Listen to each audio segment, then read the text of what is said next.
everybody. How you doing, guys? You doing well? Great to have you all with us. Welcome to our very first Focus Night of 2019.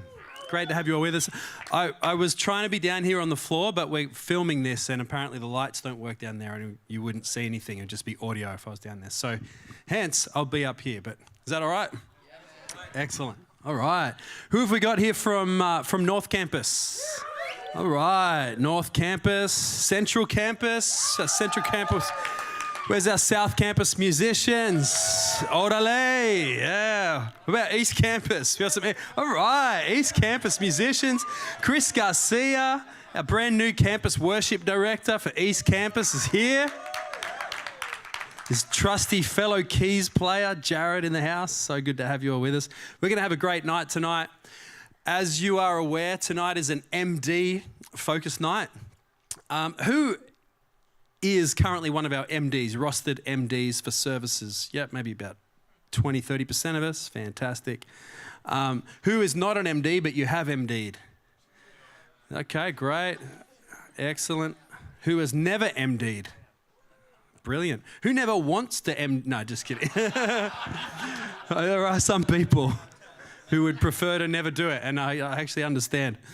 But hopefully, if some of you are here, maybe it won't be so daunting after we finish. So we're going to have a great time tonight. We're going to do a few different things. We're going to start off with just, there's so much that we could talk about. So we're not going to talk about everything. We'll just talk about a few things, sort of what I do as an MD to prepare for a service, a few things about time management, a few things about communication and how they all affect a service. And then the super exciting part of it is we've got a guest speaker here tonight. I don't know if he's in the room right now, but he's going to be here. Oh, here he is, Pastor David Chittick in the house. So great. Thank you so much for being with us. And he's going to get up and inspire us with preaching, and we're going to do a bit of a demonstration behind him of how to follow with a preacher and how to finish a service really well. So yeah, it's going to be a great night. The MD, such an important role. The Bible has a name for it. It's a biblical role. The Bible has a name for it. It's the chief musician. The Psalms call it the chief musician. So it's been a role for probably about 4,000 years. Important role in the house of God. Why is it important? Because we believe that both the spirit and the execution of the musicians is going to have an enormous impact on the atmosphere of a meeting. We believe that.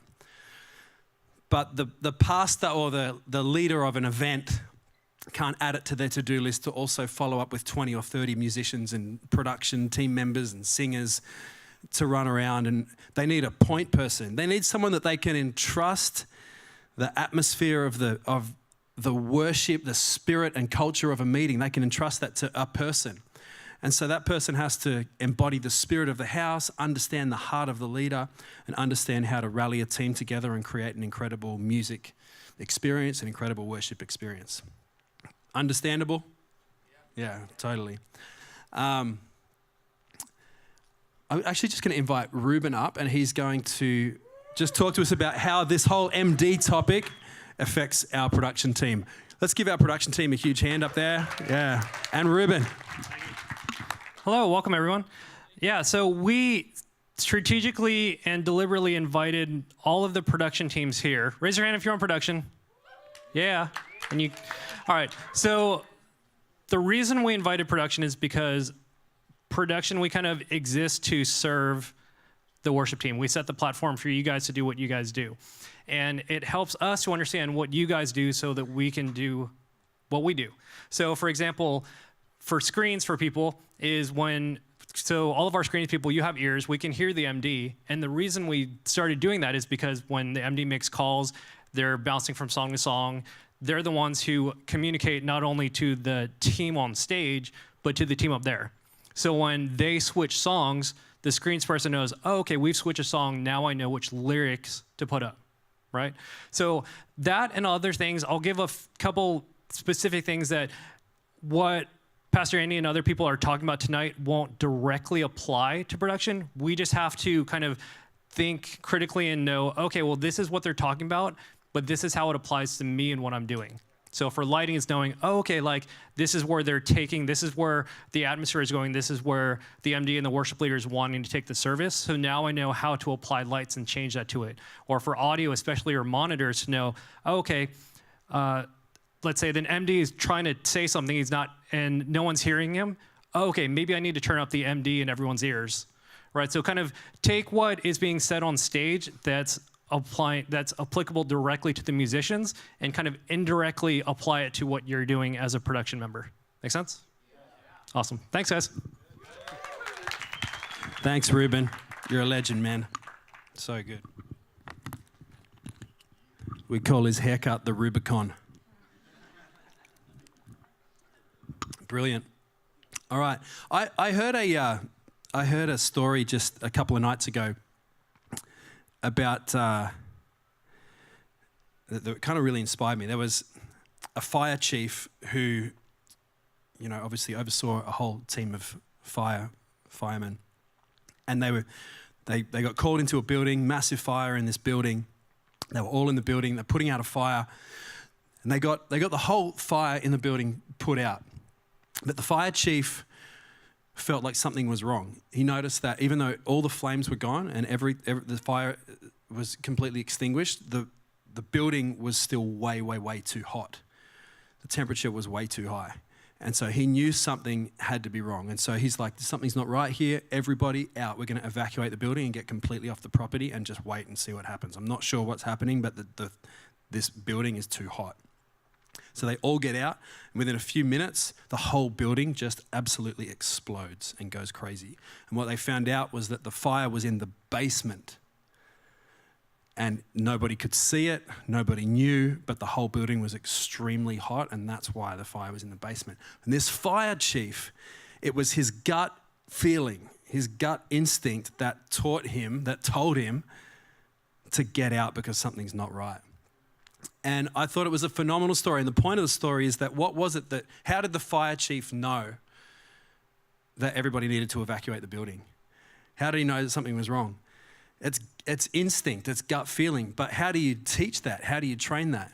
Well, what taught him was the thousands upon thousands upon thousands of missions that he'd been on. And incrementally, he learned little thing after little thing after little thing after little thing, to the point where his instinct and his instinctual decisions, things that he just knew and felt and understood and knew we just have to make this decision, were educated by the incremental increase of thousands upon thousands of missions. And I thought that is so, it so speaks to me about the craft of MDing. Because some of the things that I know to do, I find them so hard to communicate. Why? Because I feel like they're so obvious that everybody should know. But then at the same time, they're so hard to explain that I don't know how anybody knows it. I don't even know how I know it. But if I think about the things I've been exposed to over, I don't know, I started doing it when I was 16, so 21 years.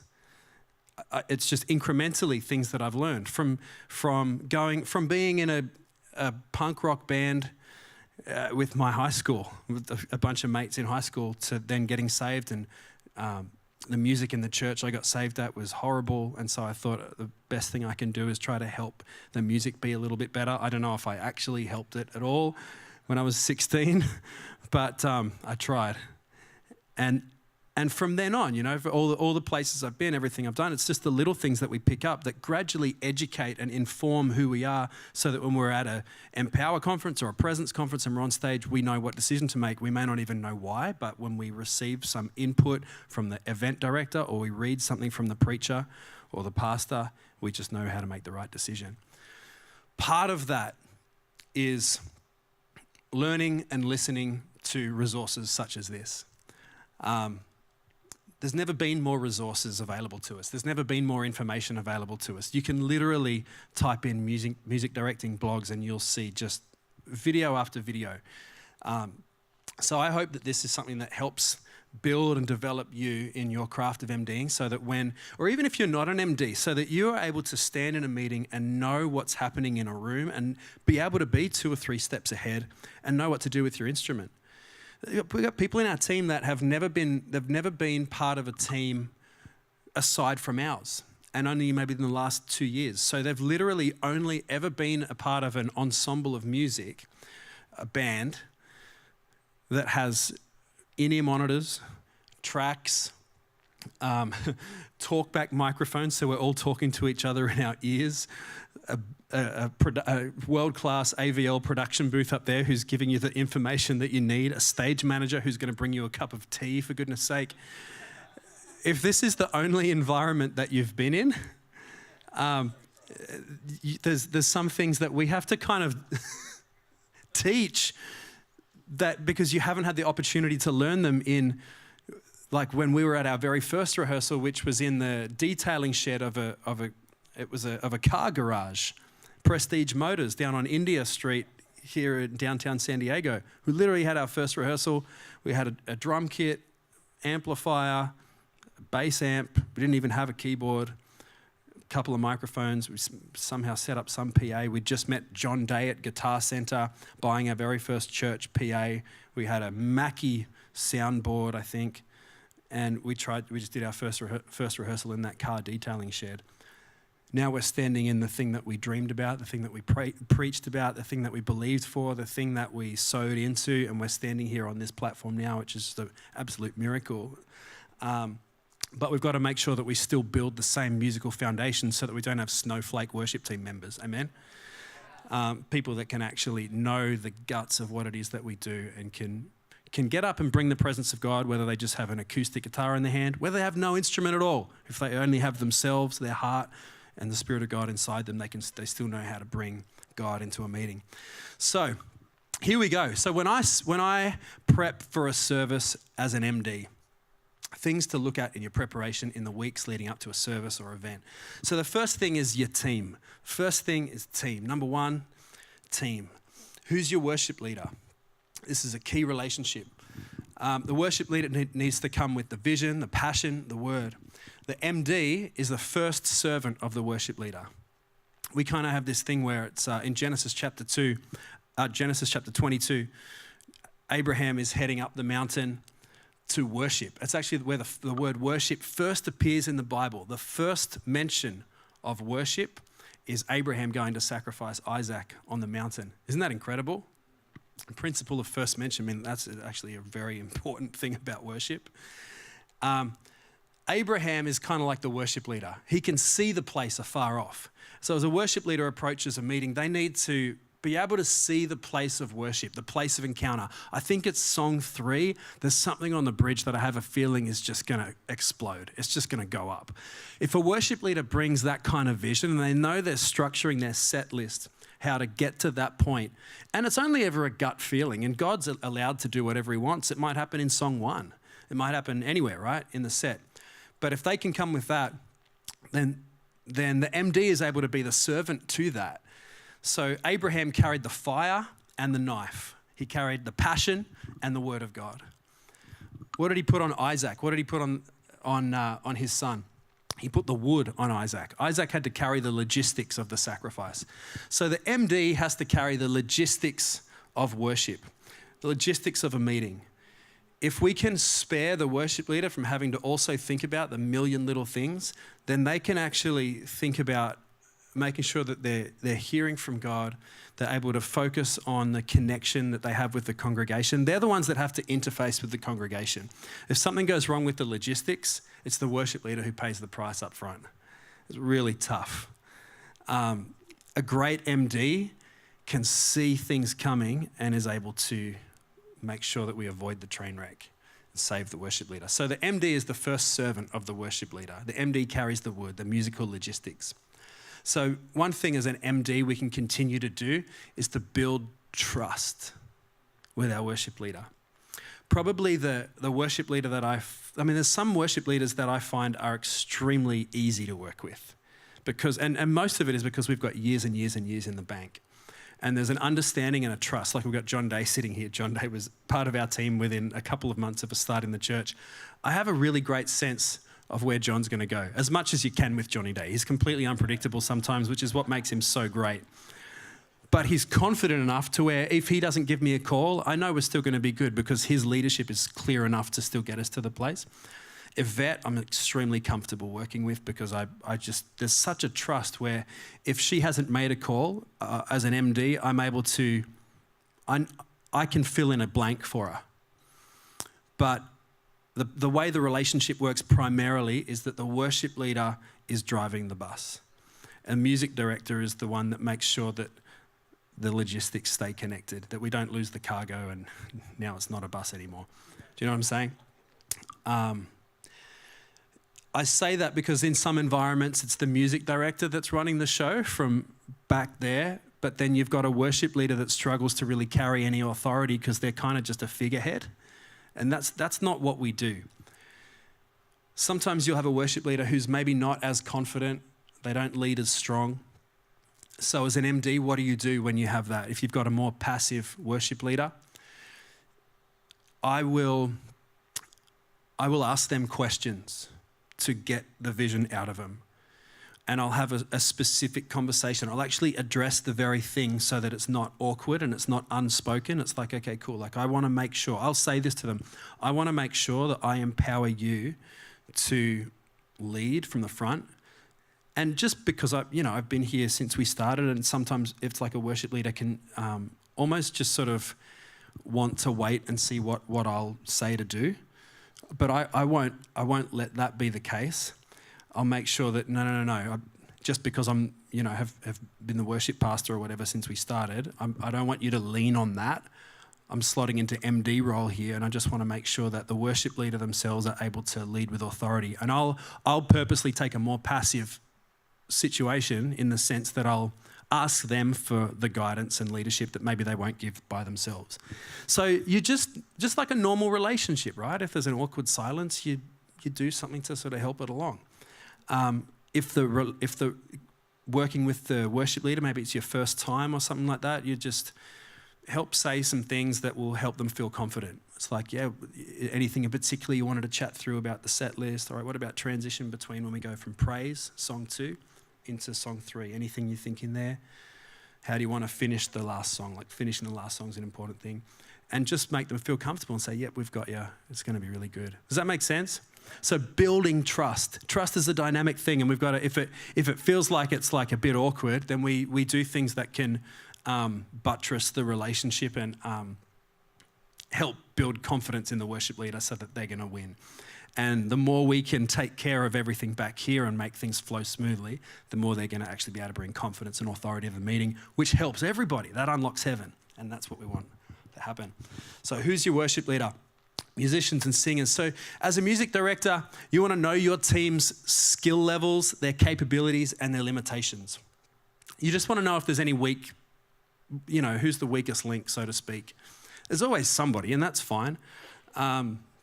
It's just the nature of what it is. You know that if you've got a newer keys player, then you're not going to, you might have, just speak into how they're going to carry behind the preacher, right? You might just give them a bit of help so that you're not just like, oh, I just hope it works. You don't want to just have your fingers crossed and hope something's going to work. Speak into it. But you've got to be aware of where the potential things could go wrong. Does that make sense?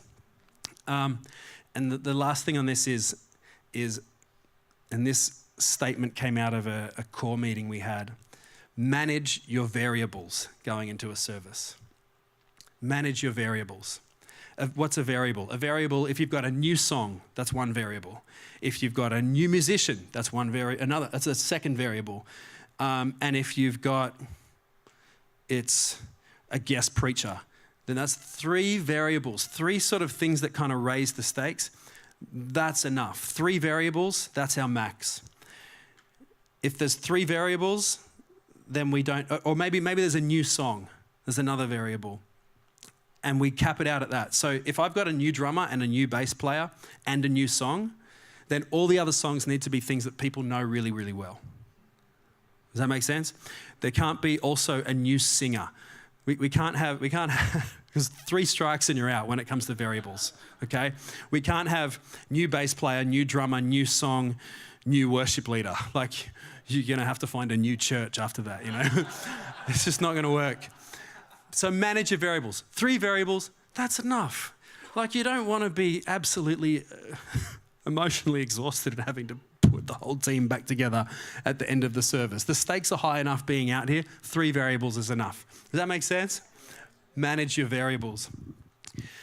Again, so last couple of things, just gearing up for a service. Production. Let's make sure we always communicate well in advance with AVL as needed for the service. It's easy to forget sometimes if you're the music director because you're in musician land. Always make sure we include production. If there's a new song, worship leader got inspired and on Saturday afternoon there's a new song that got added to it, make sure production knows in case they need to get lyrics ready, that kind of thing. So as a music director, that's part of what we do as well. And the last thing on gearing up for a service is just time. You don't want to be going into an important event, like it's a Merge conference, but you're only 2 weeks out and you're only just getting your band together. I mean, this is obvious, right? But sometimes the amount of notice we give to someone has an implication on the importance of the event.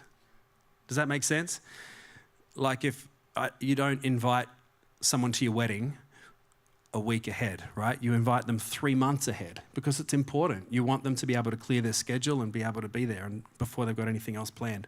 Same with being a music director. If you're telling people the night before about changes and all kinds of things coming up, it just communicates disorganization and it places a low level of value on what we're doing and on the event. Time in advance. If you get, guys, this is what I'm thinking for the set on like Tuesday afternoon for that Sunday. What does that communicate? That communicates confidence, organization, clear leadership. This is going to be a success. Now, I'm excited to be a part of it. So just it's so simple, isn't it? But time is a huge one. Excellent. I'm using this iPad Pro that Paul Enderberg's let me use. It's fantastic. It's so good. All right, so we've prepared for the event. Now we're here at sound check and rehearsal. We're gearing up for our Sunday service. What do we do? So I just want to sort of talk through what I do in my sound check and rehearsal to try and make the service as successful as possible. The first thing, so we finished with time in the last one. We're going to start with time management here. So sound check and rehearsal. Time management is the first thing. Why do I say it's the first thing? Because it's the first thing you have to do is be early. As the MD, Mark Cullen says this, the only way to not be late is to be early. And we have spent years trying to build this culture. And I finally feel now that we're at this place where, because if I'm MDing or even if I'm just playing and our downbeat on a Sunday night is 3 p.m., I'm here at 2:30, 2:35, just to give myself enough time to set all this up, get my amps set, guitars are all set, and my whole rig's just sitting there. So now I have time to actually greet people and create some atmosphere and feeling around a service. So you're treating people like human beings and not just, hurry up, we've got to get this done. But I remember in the early years, I'd drive into the parking lot for a service, and anytime I saw there were other cars there before me, it just gave me this thrill of excitement. I'm like, yes, people are excited to be here. It gives me confidence. When someone's arriving early, it says that there's expectation, there's preparation. It took us years to build that, didn't it? Our downbeat would for Sunday night might be 3 p.m., but we'd have people arriving at 3 p.m. And it just took us a long time to finally build it. But now what's so great is that for a Sunday night here, I'm here at 2:30 and Paul Anderberg's already here. He's already starting to get his board set up and all of that. How do we build that culture? That we have a thing called a call time. And when we first started the church, it was 2005. And everyone was coming from a different church. Like you start a church, you've got 20 people on your worship team, you've got 20 different churches that people are from, and they all have their own different cultures that they bring. And so when we said, sound check for Sunday is, for Sunday morning, you've got to be there at 7:30 and we're all going to set everything up and be ready to go. As soon as 7:30 rolled around, if somebody wasn't in the building, I would literally phone them. And it wasn't like mean. It was like, where the heck are you? It wasn't that. It was just like, hey, bro, you good? You far away? All right, yeah, I'd be here in a couple minutes. All right, man, we'll see you in a little bit. so that people knew that that call time was important. And it wasn't long before we had people at least in the room by the time we needed them to be there, because we just set the expectation. If someone's late and you say nothing, all it does is reinforce that it doesn't matter. So they call it a call time because that's when you get the phone call if you're not there. The time management issue is so key in a rehearsal. So if we have a 3 p.m. downbeat, I'm there at 2:30ish. At 2:50, I'm looking around the room. I'll give a glance up to the booth and I'm just looking to see how the team's looking. Does it look like there's as many heads visible as there should be? Is the drummer here? Like if he's not here at 10 minutes till downbeat, I'm like asking if someone, like if I'm not MDing or whatever, I'll ask, Paul, have you heard from Roman? He's still not here. He's always on time. And so I'm not waiting for 3 p.m. to see if we're on time. Do you know what I mean? I mean, it's simple stuff, isn't it? It's not about music at this point, it's about leadership. So 2:50, yep, singers are all here. It looks like there's about 6 of them, that's good. Keys players here. If the keys player's not here yet, I'm a little nervous because they've got to set the iPad up and the tracks and everything. AVL looks like there's enough people in there that there should be. I'm pretty confident. At about 2:55, if I'm MDing, I'll say something and be like, all right, 5 minutes, guys, we all good? Yep, all good, ready to go. At 2:59, I'm hoping I'm behind my pedal board and I'm just like waiting, watching that thing to click over. And as soon as it goes to 3 p.m, I'm like, or maybe even at 2:57, 2:58, because our production team's so amazing now that they're usually ready about 5 minutes before downbeat. And if I see the drummer in the cage, I'll just be like, hey, are we ready for time now? Because time means, the drum's playing their beat. So they can start to get the drum mix. And 9 times out of 10 now, they're like, yeah, we're ready if you want to start. And so we're starting a couple minutes early if the drums are here. And so that way, we are totally ready to go on time. We have a production meeting basically every week upstairs with our production team. And if there's ever anything to debrief, 9 times out of 10, it starts with people weren't there on time. If there's ever any issues, it's like, well, they weren't there on time. Well, they were kind of there, but they weren't like on stage with their ears in and we just got started late. Why is this so important? Why does it matter so much? Why does it matter if we don't start till 3:05? Well, here's why it matters. What can we do in the space of 5 minutes when it comes to a rehearsal? We can run an entire song. Starting rehearsal 5 minutes late doesn't mean we get to finish rehearsal 5 minutes late. We still have to finish at 4:30. That means we just didn't get to run the new song one more time, or we didn't get to practice what we're going to do with the altar call. The fact that we started 5 minutes late is a freaking tragedy, if you ask me, because we don't get to use that 90 minutes to prepare for what God is going to do in this place. Set the expectation. What do you think the Holy Spirit's doing for that 5 minutes? He's waiting for us to get our butts into gear. He's ready to go. So when we come and bring expectation and we start early, my Lord, I tell you what, there's expectation, there's faith, there's value, isn't there?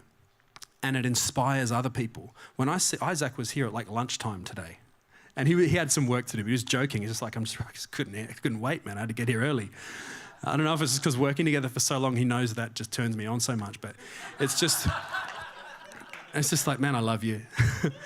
That's why when it comes to Emerge Conference, and he put his hand up, he wanted to play for Emerge Conference this year. I want someone who's reliable. I can't have a drummer that I don't know if they're going to be there on time or if they're going to know the songs. We don't have time to do that. Do you know what I'm saying? So that's why it matters so much. Solve issues ahead of time. No untested equipment in sound checks. No brand new pedals on your pedal board that you've never tested before on a sound check. We're not stopping sound check for your new distortion pedal. Everything has to be tested before sound check. Nothing in the booth, and the production team know how important we consider this to be. We will install things days earlier before we're not going to test them during sound check. Does that make sense? Because we only got 90 minutes, we can't afford to have anything throw that off. So when you as the leader walk into the room, stability should walk into the room. When the MD walks into the room, stability should walk into the room. Consistency should walk into the room.